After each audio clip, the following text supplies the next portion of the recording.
M seriously telling this W and AEW হয়তো একটু better, কিন্তু mostly it is the same thing. Again those mad promos, কী যে প্রোমোকে লেখে আমি জানি না, ওই ইন্ডিয়ার বলিউডের মতনই কী যে লাইন লেখে ওরাই জানে ভাই, ওই একই। ওর একটু হয়তো ভালো ইংলিশ বলে, ইন্ডিয়ার বলিউড তো যেমনি করে মানে ওদের তো ইংলিশ তো বলতেই পারে, ছেড়ে দাও। তো এদের হয়তো ইংলিশটা একটু পলিশড, একটু ভালো, আর কিছু বেশি কিছু নেই কিন্তু variety. It is almost all the same. আমি এখন বুঝতে পারছি তো, এত এক্সপিরিয়েন্সড হয়ে এত বছরে বোঝাই যাচ্ছে ঠিক করে।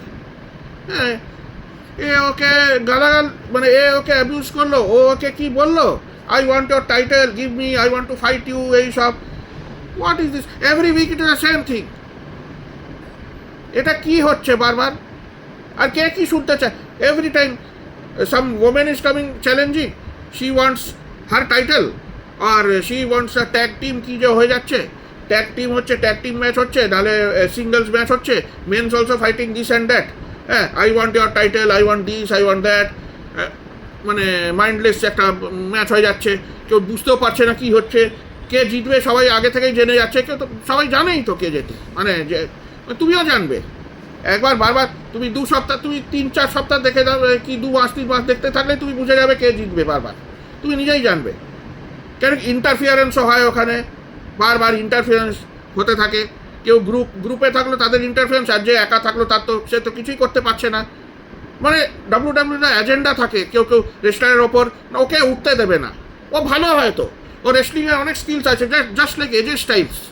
এজে Styles is a very experienced and a very means ওর মুভস দেখলে কিন্তু মনে হবে he is a very talented wrestler and very he needs, he is a very means prominent wrestler. তুমি TNA-তে ওর ফাইটসগুলো দেখলে মানে ও যে এজে স্টাইলস যে ক্ল্যাশটা করে এমনি ঘুরে, আর ওইটা ভেরি কমপ্লিকেটেড মুভ কিন্তু।